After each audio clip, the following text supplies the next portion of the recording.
I understand the premise of this video, and I get what they're trying to say, what he's trying to say anyway.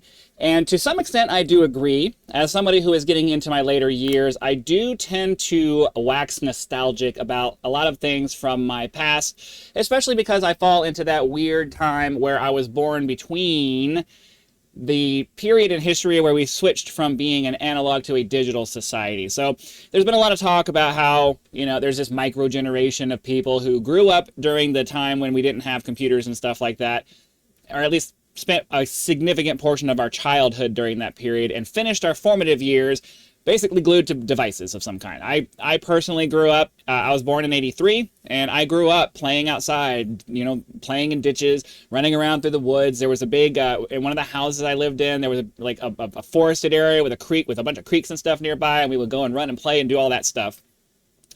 But by the time I got into high school, I was pretty much glued to my computer playing video games because I was just highly addicted to that kind of stuff. So I remember a time before the digital landscape that we have now. And because of that, I can empathize with what he's trying to say here. I get the idea that it's so easy to just move on from things now because we've just gotten so used to it, and it's so much easier than it used to be. And there is something sad about that, and there is something that gets left behind when we do that.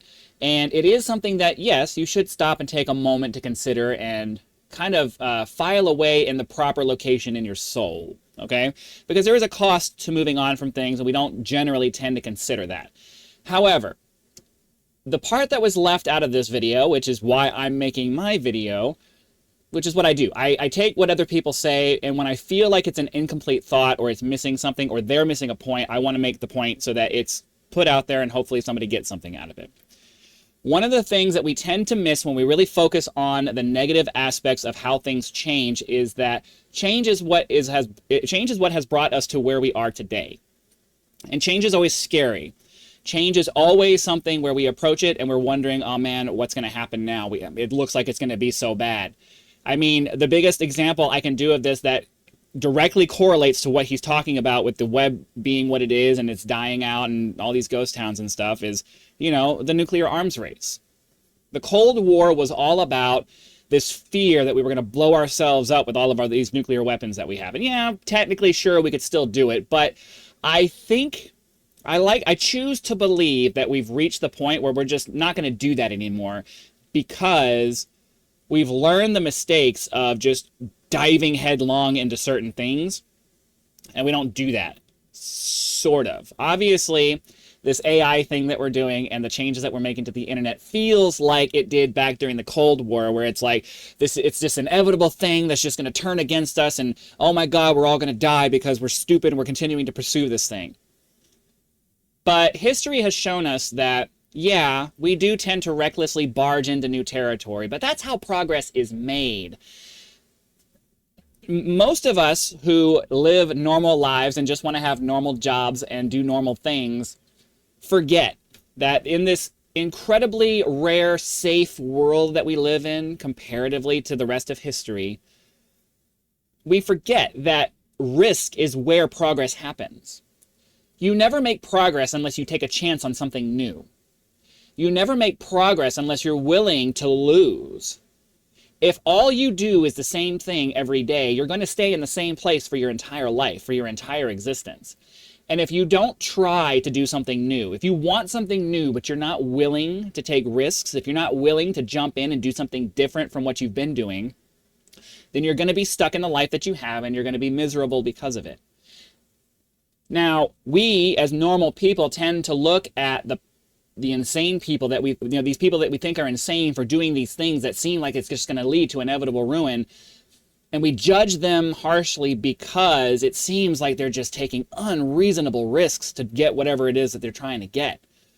But the comfortable lives that we have and the safe and, things like food security, something as simple as the food security that we have compared to, the rest of the world and absolutely the rest of history. Those things that we have now are because individual people who seemed insane at the time took crazy risks, to try to build something that we now enjoy the benefits of today. We forget that there was a crazy risk that had to be taken by a lot of people to build the food infrastructure that we have now. Trying new technologies, trying new farming methods, trying new this, trying new that, to try to boost productivity to the point to where we have so much food now that none of us ever worries about food. Even if you're homeless, there's just so much extra food here that if you really want food, you could go somewhere and get some food. Nobody's going to be like, oh, I'm sorry, I don't have any extra. Like, there's somebody out there who has extra who can give you something. But that only exists because we did things that seemed reckless at the time and were reckless at the time. But we figured out a way to make it work. And while we look at the changing internet landscape and we see that things are changing in a way that, especially those people like me who my last formative years and my early adulthood saw the beginning and the massive rise and rocketry up into the stratosphere of how internet works today. I look at the changes that are coming and it just seems so different from what I experienced back then, and it's a little bit scary. But you have to remember that the only way we progress as a species, the only way we progress as a society, the only way we progress as nations and people and whatever other group you want to try is you have to try new things. You have to take risks. And the unfortunate consequence of that is sometimes you're going to lose, and sometimes things are going to go bad. But that's the price of progress. The only way things can get better is if you try new things. And new is different. New can feel dangerous. New can sometimes screw things up for you.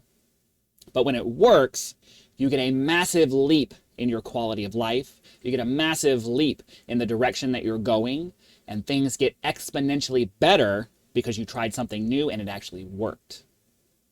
So for those of us who are always afraid of the coming changes of things like AI, which, part of me is terrified that it's going to turn into the Terminator situation. I mean, it could. But at the same time, if AI turns out to be an ally for humanity, and we can work together with whatever sentient thing we create, assuming that's the direction that we go, imagine how much better off humanity will be having a partner of that magnitude who actually cares about us because we taught it to care. There are a lot of bad decisions being made today, and we look at those things and we see inevitable disaster. But that has happened over the course of history so many times, and it always kind of seems to work out. So before we go down this road of lamenting the past and feeling sad because this thing went away or that thing went away or this new technology is coming in and ripping things apart, remember that progress is discarding what doesn't work anymore and trying to find something that works better. And sometimes that means your beloved thing gets cast aside in the necessary progress that we need to make as a species. So thanks for watching. Hopefully that made sense. Hit the like button, subscribe to help us reach our first 1,000 subscribers, and I'll see you for the next one.